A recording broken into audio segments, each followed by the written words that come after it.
I cannot stop watching The Batman. God, I love this movie, man. Every time I hear that score,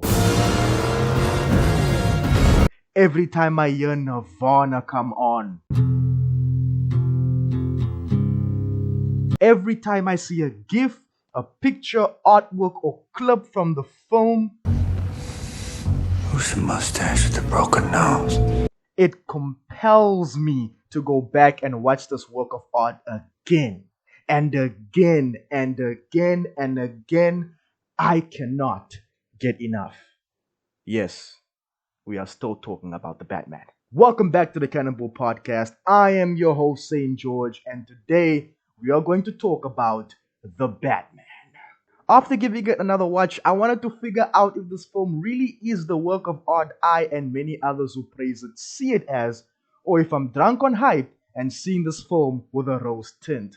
So, this is what we're going to do, right? I'm going to break it down, talk about what I like and what I don't like, talk about what is objectively good and what is subjectively good about the movie. So hopefully by the end of this pseudo video essay, we have a idea, right, of whether the Batman is a good film or just an okay film that me and other fans overhype.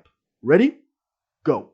Friday, January 6th, 2023. I'm just kidding.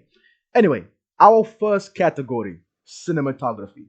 And our first subject, Gotham City. Man, I've always been a huge fan of fictional cities and how they translate from comics to live action. Matt Reeves did a great job at creating an authentic, living, and breathing Gotham City. It is dark, slimy, gritty, and a huge metropolis plagued by constant rainfall and corruption. Gotham is dark. Gotham is gothic. See what I did there? Victorian architecture is littered all over the city, with modern structures and digital billboards trying to cover up the darkness of Gotham's past. It's an old city trying to renew itself, but constantly losing to the darkness within the city, right? And they have an iceberg lounge, like the Penguins Club, the iceberg lounge. At its core, Gotham is a character as well. And Matt Reeves making an effort to make Gotham look like how it's supposed to is an A plus from me, man. Now, I know Tim Burton did a great job at it too. He adapted it, made it an accurate Gotham in his Batman 89. But I was about like 7 to 8 years old watching it with my dad, so I don't remember much of the movie. And hey, we're talking about the Batman here, right? So let's talk about the Batman, you know what I'm saying? I hate Nolan's Gotham. It's just Chicago. No Gothic or Victorian architecture. No real work to make it look like its comic counterpart. It's just, look at it. It's Chicago. It's just Chicago, right? Gotham is important to the Batman mythology, and it deserves the same meticulous treatment as the title character. And all the other characters that live in Gotham and run around its streets and vault over its rooftops. Whatever you do, right? The production designer of the Batman, James Chinland, and Matt Reeves used real world locations to their advantage in order to create this authentic yet familiar Gotham, right? Places in the UK like Glasgow, London, and Liverpool were used to create the Gotham City Hall, the Gotham Square, and Gotham Square Garden sets, among other things. Beau Finger, one of Batman's co-creators, said that if Metropolis is New York during the day, then Gotham is New York at night. And guess what? Reeves and the production designer Chinland modeled Gotham after New York City. From Gotham Square resembling New York Times Square, to most of the characters' accents which sound East Coast from the US in nature, and how there's a big downtown area with massive buildings which connects to other areas through various bridges. They took all these buildings in Chicago and the UK and mixed them together to create our beloved Gotham City. A metropolis resembling New York City, but with a dark Gothic structure sticking out in most areas, trying to crawl out. And yes, there were gargoyles. Bro, that's important to Gotham, man. You gotta have the gargoyles, man. It's a dark place. Our next category, sound and music. The sound and music in this film went hard. Like, really hard, man. Every stomp of Batman's boots, every explosion, every hit, bump, and crash, whenever the Riddler speaks through his breathy voice modulator, it sounds loud and pronounced, as if to enhance the effect of what's happening, like a horror film. The loud, sudden shrieks or stingers that play during the Batmobile chase scene, the sound of the Batmobile's engine going to work, when the Batman jumps out of the shadows, or when he drives out the flames in that very car chase scene. I love that scene. Or when the Riddler does some spooky horror stuff before breathing heavily in all our ears. The theme music for the Riddler is haunting, ominous, lonely, and is usually mixed with tones of the Ave Maria. It's interesting because one could say this harkens back to his origin as an orphan back at Wayne Manor and how he used to sing in the children's choir. The theme music for Catwoman is alluring and feminine. It suits her so well. While the theme for the Caped Crusader, the Batman, is brooding, dark, and commanding. It has presence. It's intimidating, just like him. There are the soft tings and beats that play whenever Batman is investigating or when Catwoman is up to something that adds the tension to the scene. The orchestral sounds that play when Bruce Wayne appears at the mayor's memorial, when he discovers his true calling as the Batman and saves the drowning civilians in the Gotham Square scene, and in the final scene where he bids farewell to Selina Kyle. The Batman's theme music is played to death though. Like they play it all the time, bro. In fact, the Batman's theme is interwoven into a lot of other scores that play throughout the film, and that's what begins to annoy you eventually. But all in all, the sound design and music is very good. I actually have the original motion picture soundtrack on my computer and my phone, and I listen to them quite often. What can I say? I'm avant-garde or whatever. Scenes, shots, and composition. Matt Reeves is such a filmmaker. He really has this attention to detail that echoes a cinematic wisdom similar to the likes of Christopher Nolan and Denis Villeneuve. Zoe Kravitz, who played Selina Kyle, aka Catwoman, said on an interview once that there will be a whole big scene and Matt Reeves will focus on how you put a cup on a table. The emotion you put behind it was the most important thing to him. This is shown numerous times with Batman, especially since he doesn't talk much. The way he stares at the mayor's son, who found his father dead in his home, showing us that Bruce knows exactly what this boy is going through. It's as if he's meditating for a little bit about the reason why he's doing what he's doing, how something has always been in the way. My first favorite scene is around the beginning of the film, where Batman watches the police commissioner Pete Savage give his statement about the mayor's death. He pops on his helmet, and we get a few POV shots of him driving his bike through Gotham City. We get a good view of Gotham's areas, and we get narration from Bruce himself, which is a thing I wish Matt Reeves added more of in this film. Bruce's narration. The ending scene, which is my second favorite scene in the entire film, where the Batman stares at the mirror of his bike as Catwoman drives off away into the distance. She slowly disappears from his vision, and his eyes lift back up. He begins to accelerate back into Gotham to continue the good work he is sworn to do. It hits so hard. Him staring at the one thing that he wants, that, a normal person who didn't have his responsibility could have, but he made a vow. He has a responsibility, a duty. Gotham is his first priority. Without even speaking or anything, the composition of the shots, Matt Reeves conveyed it very well. The Batmobile chase has really cool camera tricks that are just awesome to watch, especially the end of the chase, where Batman swerves his ride into a stop and the camera zooms in on the right back wheel as we watch the Penguin's Maserati crash and roll down the road.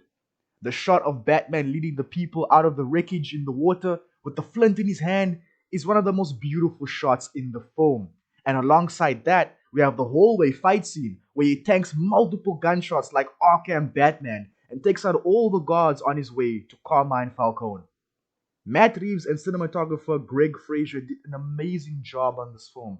The color, aesthetic, filters, and style enhance the story and themes of the film. It is so great to look at. Next category, characters. Subject, the Batman.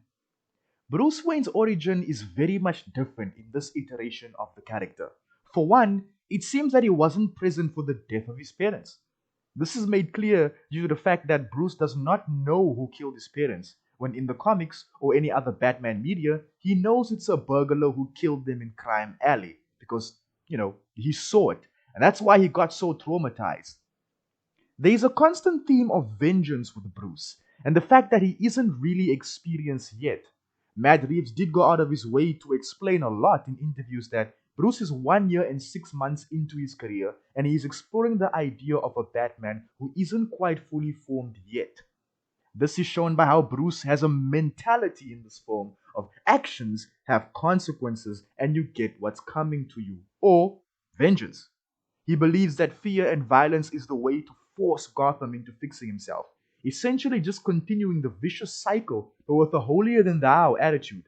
All he's doing is beating up bad guys every night, not making quite the difference that he's supposed to. This all changes, of course, by the end of the film, when Bruce realizes that he must let go of his past, his anger, and his vengeance. He must spread hope and not fear, be a dark knight and not a spirit of vengeance, looking out for citizens of Gotham but quelling the criminal element.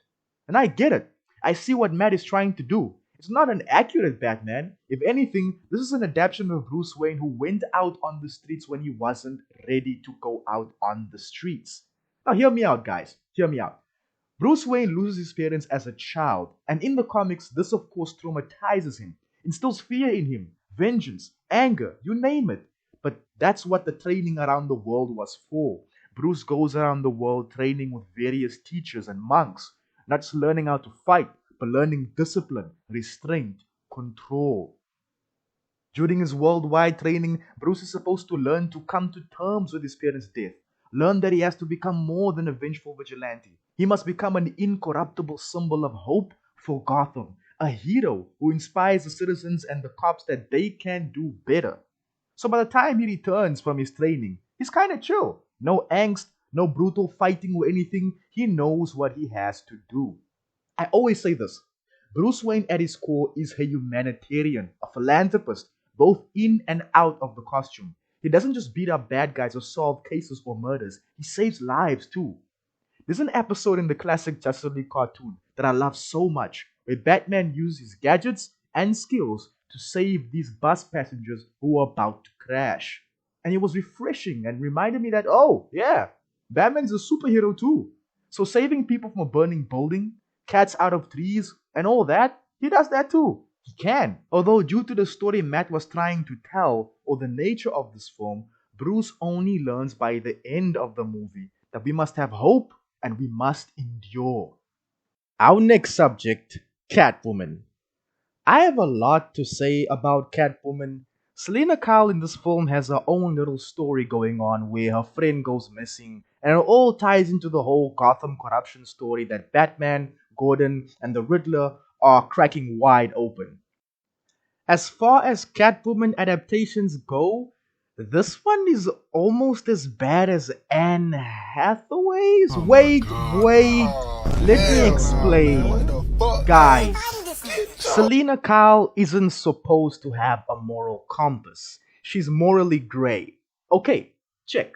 I mean, the one thing they at least got right is the fact that she's vengeful as. If Selena gets crossed, she wastes no time in getting even.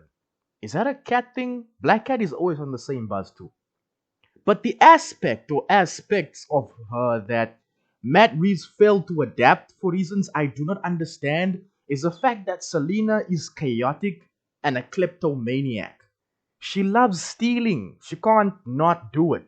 How do you think she rubs shoulders with the elite in Gotham? She steals. What do you think she does when she's among the elite in Gotham? She steals. How do you think Selena survived on the streets of Gotham City? Selena Kyle stole. A lot. And she has fun while doing it. The thrill, the stroke of the ego, it fascinates her. Whereas the Selena Kyle in the Batman gives us the impression that it's just something of the past, a pastime or hobby she indulges in now and then. All I'm saying is, the real Selena Kyle would not have a past due notice of $400 on her kitchen counter. Selena Kyle is also supposed to be trouble. Whenever she shows up, Batman is supposed to have a deep sigh, not an erection. Yes, I said it. The whole Batman and Catwoman romance should be an afterthought and not a forefront in their relationship. She is first and foremost a member of Batman's rogues gallery. They can work together now and then, but not completely become allies. It's a game of cat and mouse to her. It's just fun. She enjoys it. So much so that there's one comic where Batman tries to kiss her, and her reaction is, yeah.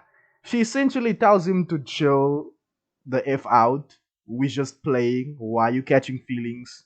I know, heartless, but P Catwoman. Catwoman loves the chaos. The chasers Batman or the law enforcement gives her, and the dangerousness, all to enjoy the spoils on the top of a penthouse in Gotham's Diamond District. This Catwoman seems to have her head on straight, which is boring? Where's the chaos? But again, in Reeves' defense, he did say that this film was an origin tale for Batman's rogues and not Batman himself. A tale of how they become their costume counterparts, which is why Catwoman wears a beanie mask and not a full on suit with her goggles or something. Still, Selina would have been a lot more interesting if they didn't force give her a story and kept her accurate. Now, Zoe Kravitz did say that this is a story of how Selena Kyle becomes Catwoman. That she's not Catwoman yet, but things happen in the movie, story wise and emotional wise, for her that makes her become Catwoman. And since this is the first movie in a huge franchise it's shaping up to be, Matt Reeves has a lot of room to improve. So he has a lot of time to still build her up, or at least introduce her by the second movie already as Catwoman. Full on suit, full on gadgets, full on, I'm here to steal and create chaos. And if you don't, F with that Batman, then F you, man. I really wasn't gonna care about what you thought in the first place. So yeah. Next, James Gordon. Jim Gordon. For a detective or a lieutenant, which is his rank in the film, he is not very good at detecting things, is he? Gordon is constantly shocked at the mysteries him and Batman solve in the film, as if he didn't know that the city he protects and serves is corrupt already. It's quite strange. Perhaps it's the whole idea in the film that nobody was in on the whole renewal plan and how that contributed to most of the shadiness in Gotham City. Still, corruption shows, and James is smart. Why is he playing dumb? Number one, Gordon is supposed to be a somewhat jaded cop who wants to clean up the city. He knows that it's corrupt, he knows that it's nearly beyond saving, but he is one of the very few who believes Gotham can do better. It's why him and Batman agree on things. It's why they work together. Gordon wants to restore Gotham's faith in the system. Number two, Gordon doesn't really trust anybody but Batman. So him being shocked by his colleagues being corrupt is sort of out of character. I can make an exception for Pete Savage because it was his closest friend, but bruh, you know the city you live in, and like I said, you a jaded cop, or he is the jaded cop type. He knows the streets and he knows them well. This is probably the story of them before they became them effect happening, where Gordon isn't the Gordon yet. I guess we'll have to wait until he actually becomes Commissioner Gordon, and hopefully by then he becomes the jaded cop we all know and love. Because for now, he's very much behind the curve and not the ahead of the curve. Yeah. Ah, yes. Riddle me this. Who thinks that orphans who recently have gone through a tragedy and have money have it easier because the money makes it go down a lot easier? This guy. Paul Dano's performance as the Riddler was pretty good. He was like a horror movie villain. He was scary and ominous. I love how you never really got to see his punchable face until the diner scene where he gets arrested. This Riddler also has a scene where he live streams his terrorism for all of Gotham to see, like, true Riddler. Did I mention this Riddler is also a pseudo Redditor? He like has this scene where he thanks his followers for the amount of engagement he receives before leaving social media and getting arrested. Hilarious. Now, where Paul Dano or Matt Reeves' Riddler begins to get a bit weird however, is when we get to his motivations and intentions. You see, this Riddler is very much political, more political than his comic counterpart. He's not really about the proving that he's the smartest, proving that his riddles and puzzles are the most elaborate. This Riddler is very much a product of his environment. He had it the worst due to the corruption in Gotham, right? Edward Nashton, which is his real name in this movie, grew up in Wayne Manor Orphanage, which, thanks to the death of Thomas Wayne and Martha Wayne, and Carmine becoming the shadow mayor, is left to dry in poor conditions. Riddler mentions how there is a rat infestation, and every winter a baby dies because it's so damn cold and the conditions are just horrible. He didn't have any money, so he grew up poor. He was bullied for being strange and peculiar, keeping to himself, and so to escape, he turned to puzzles or riddles that occupied his mind. In his adulthood, Edward became a forensic accountant, and it is through this that he discovers the level of corruption in Gotham City. So he's inspired now by this new bad vigilante running around Gotham City, right? And he fashions his own mask and begins taking matters into his own hands, just like this new vigilante. Almost as if to say Edward and Bruce are the same, but both approach the problem in different ways. We learn most of this by the scene where Batman visits Riddler in Arkham Asylum, and the Riddler tells Batman that the latter inspired him and that he thought that they were working together, brains and brawn, bringing Gotham into the light, exposing the darkness and corruption, masked Avengers. This Riddler is angry that the public kept talking about Bruce Wayne, the poor rich orphan, when instead there are actual poor orphans like himself who were suffering in Wayne Orphanage and needed help. Honestly, that is still evil. Rich or poor, Bruce Wayne still lost his parents, and we see what that did to him. The money doesn't make it go down any easier. A loss is a loss. One simply cannot sympathize or relate to the Riddler or say that he has any point in what he's doing. Someone who is so naive to think that money solves all your problems. He probably forgets that humans have emotions and brains. And yes, you got money, but you still have feelings. You lost your parents. Kanye West lost his mother while being a millionaire. And what a swell mental state he has developed throughout the years, has he? The money doesn't make it go down easier. I mean, just wow, the nerve of this guy. I get Matt wanted to use the Riddler as a tool to unearth the corruption in Gotham and sort of let everyone know what the actual problems in the city is. But Lord, the guy's motivation seriously can't just be I grew up broke and it's you rich folks' fault, so you are going to pay now. This is Matt Reeves once again taking a character in the Batman mythos and trying to ground them into reality. I mean, he was taking inspiration from the Zodiac Killer when he was designing the Riddler and creating him for this movie. Hence why the mask looks similar, the ciphers and riddles he sends to the police look similar. Matt Reeves kind of done this so we could sort of relate and feel like the Riddler was real, but hey, he's a comic book character. We don't need all of that. This is probably why we never got the actual Riddler, who has a superiority complex, or is it the inferiority complex? The one that made him think that he's just the smartest man alive and that he's going to prove it. The one who creates elaborate puzzles and riddles for law enforcement to solve. But when the Batman showed up, he found a real intellectual challenge that makes quick work of his schemes. And so he begins this journey to best Batman intellectually and prove that he is smarter than him. I can't even say if Reeves' Riddler will evolve into that because it seems his hatred is for Gotham and not the fact that Batman makes him look stupid. And once again, Matt Reeves likes to ground these characters into realism. And I do not think that the comic book Riddler is realistic enough for him. He's already based this one on the Zodiac Killer, so there's no going back. If he does break out of Arkham Asylum in a Batman third movie or fourth movie, he's going to go back to killing the politicians and important people in Gotham to prove his point. Oswald Oz Cobblepot, aka the Penguin. He doesn't quite own the name yet. He doesn't quite walk the walk or talk the talk yet. Just like the rest of the rogues in this Batman film, we are witnessing the origin tale of the Penguin. Colin Farrell did a great job with this character, man. You can feel the love and enthusiasm he has for this character shine throughout the movie. Oz is one of the best parts of the film. People enjoyed this character. I enjoyed this character.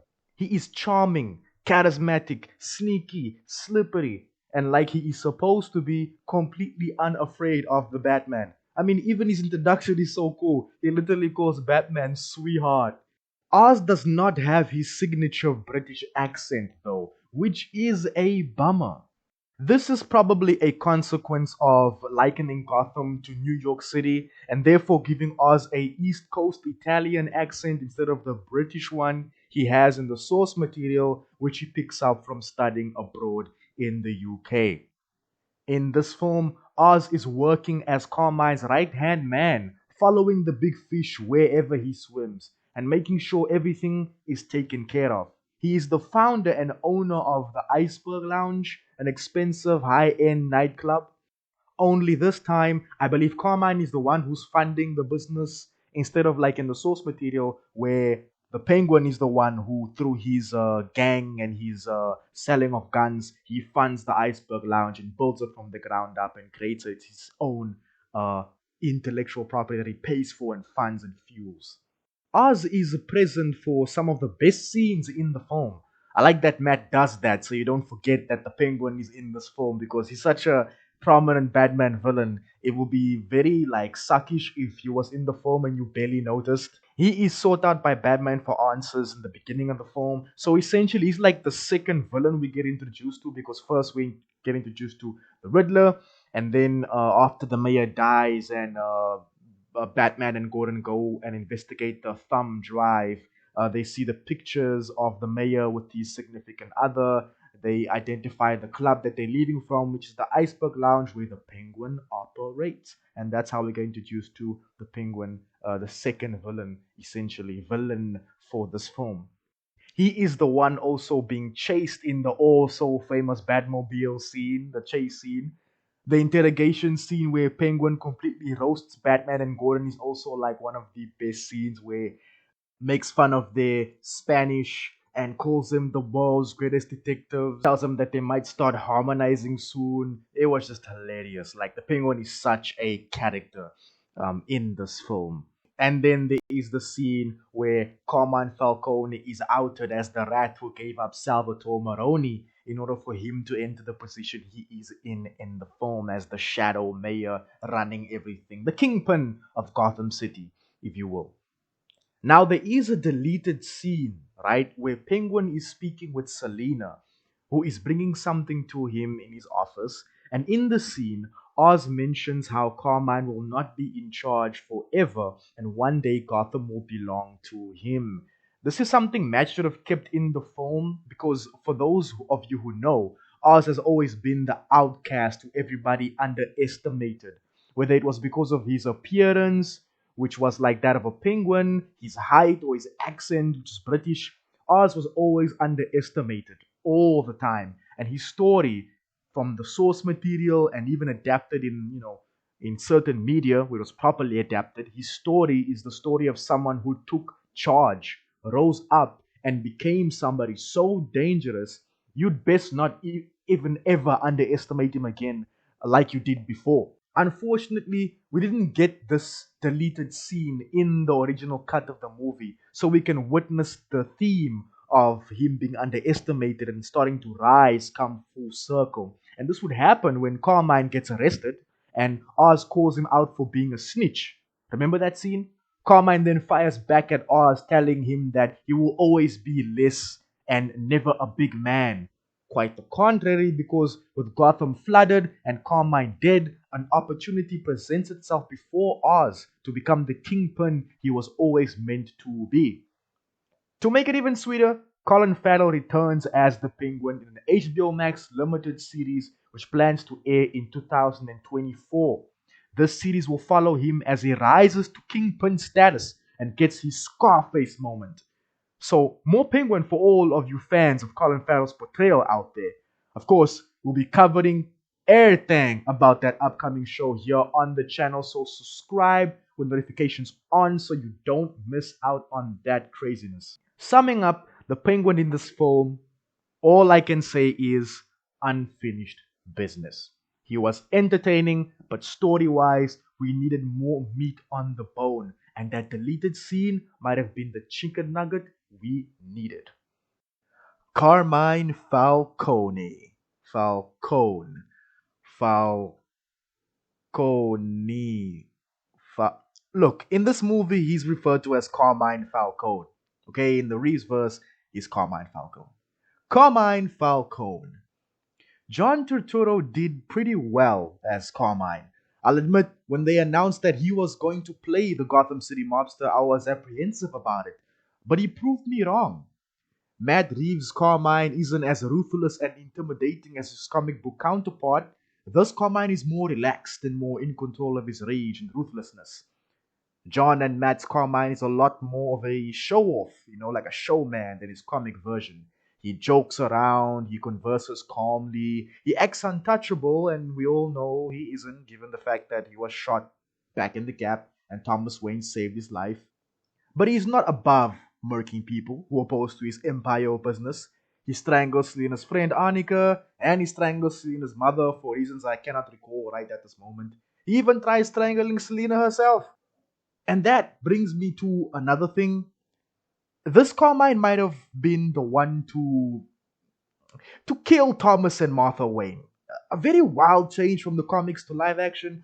I get adaptations on copy and paste, but things like this get iffy once you try to mess with them. Yabon. It's never said for sure, but it's implied that Carmine did make it happen, and he did take away Bruce's parents from him. Even Alfred couldn't say for sure, but he did say it's a mad coincidence that after your dad refused to work with Carmine when he was running for mayor, that Carmine, that same night, your parents died. It's kind of sus. This Carmine Falcone is very much similar to kingpins or mobsters you'll find in modern noir TV shows or movies. I think this was done deliberately by the team behind this film and John himself to make him familiar yet different at the same time, because it definitely did feel apart and unique compared to the other depictions of Carmine. Like I said before, this one is a lot more calm and relaxed. And hey, Bruce Wayne, the Prince of the City, you got the Prince of the City over there. Instead of like the Carmine from the comics who's like, well, Thomas Wayne's son, what you doing in this place? This ain't a place for a prim and proper kid like you. Like he's more, intimidating and more like, hey, Vinny, get the car, But this is more like, Vinny, get the car, we out of here. It's more like, yeah. Unfortunately, like all depictions of Carmine, this one is killed towards the end of the film. He is killed right after Catwoman gives him the trademark three-claw scar from the comic books on his face. I just wished he lived longer to flash it at the audience from a cell in the Blackgate Penitentiary instead of being killed off so soon. I remember one of my favorite YouTubers actually talked about how he really wanted Carmine to survive, but unfortunately, Carmine died. So yeah, this Carmine, I can't say much about him. He didn't appear in the film much. But from what we gathered and what we saw in the film, he's alright. He's alright.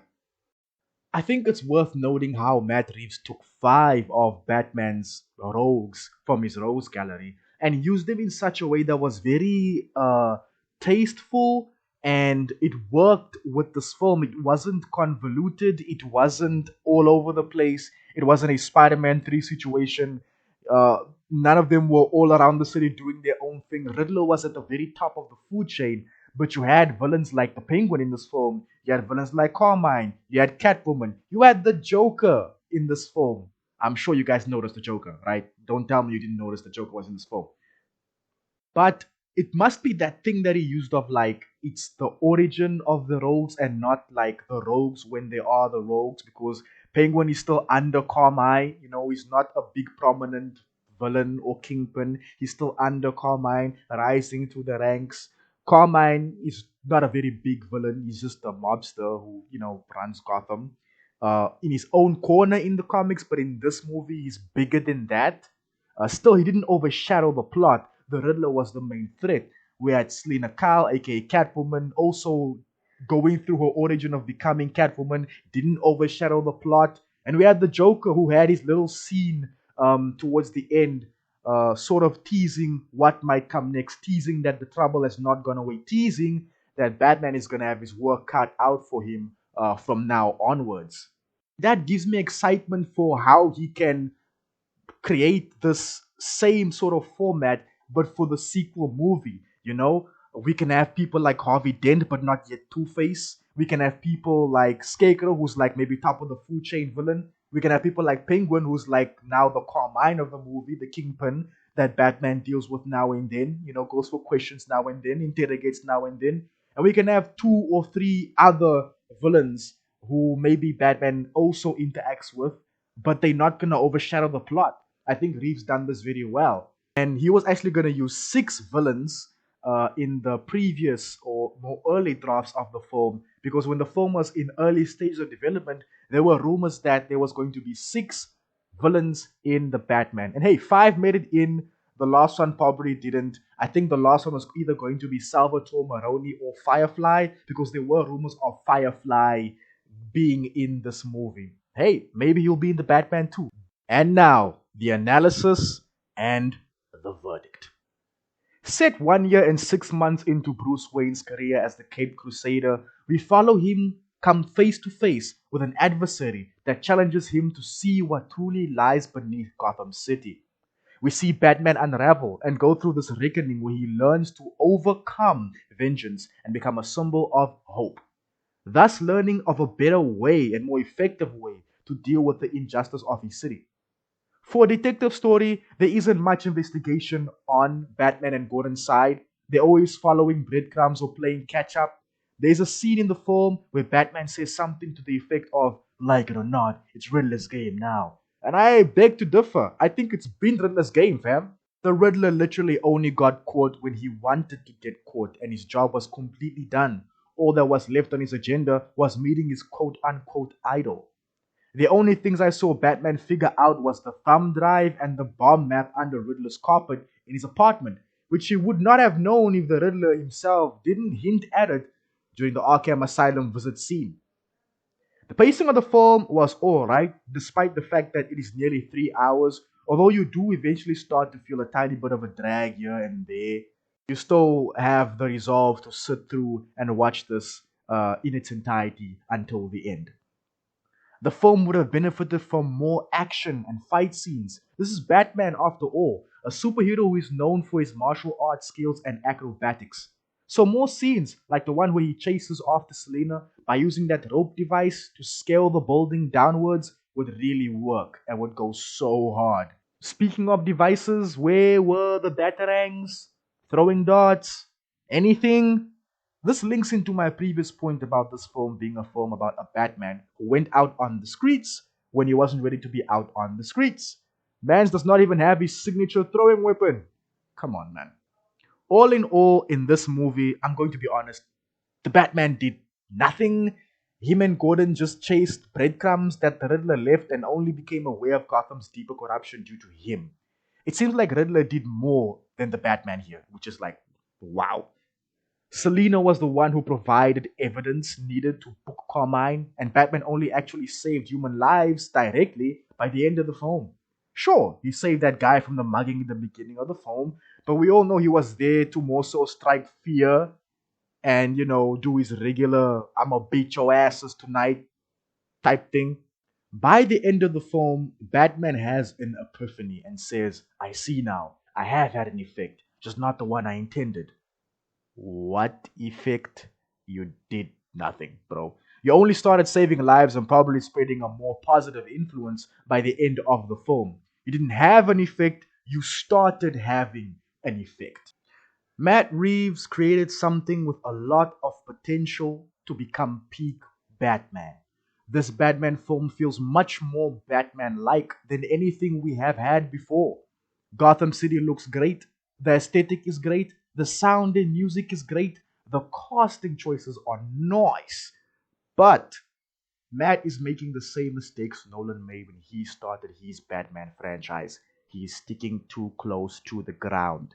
Matt's Batman film is a good movie, but not a good comic book movie, if that makes sense. It is as if he created a neo-noir detective thriller that happens to have characters from the Batman universe in it. He forgets that this is a comic book character, a superhero. Luckily, this is Matt's first film in the franchise, and there is still a lot of room to improve and make Batman more comic book and less, hey, imagine Batman was real for a second. Ah, don't do that. That was Nolan's whole shtick, and it just didn't work. So, in conclusion, The Batman is not amazing, it's not peak, it's not great, it is a good film. The best comic book film of 2022, actually, which is funny. And should the sequels improve, should Matt Reeves improve from this movie, this Batman franchise has the potential to take the crown as the best live action Batman adaptation to have ever been made. Suck it, Gotham fans. So, yeah, guys, I was looking at this film through a rose tint. I was drunk on hype. You could ask the guys on Cannonball. I was ranting and raving about this film every day during the pre-production phase, during the pre-release stage, and even during the release stage. But it was this craziness and this amount of following on Twitter that made me want to sit down and look at this film for what it really is. As you know, here on Cannonball, we like to sit down and talk about films, take it apart and analyze it and see what really is this. Let's be honest about it, because being dishonest about a piece of media is just annoying. Like, just don't do that, you know? Let me know what you guys think in the comments down below. What are your thoughts about the Batman? Do you think the Batman is peak? Do you think the Batman is the worst adaptation of Batman ever? Any of your thoughts, comment them down below. Remember, Cannonball is a chat room and we would love to hear your thoughts so we can discuss and go back and forth about it. It's an open space. Don't forget to leave a thumbs up and subscribe for more content like this. There's much more on the way, guys. So without further ado, I'm going to have to love and leave you guys. Thank you so much for tuning in to the first episode of Cannibal Podcast. Thank you for listening. And if you've gotten this far in the video, please comment down below. I love the Penguin because, let's be honest, he was one of the best characters in this film. Stay safe out there. Love one another. Always do you and always look good doing it. I've been your host, St. George, and I'm signing out. Peace.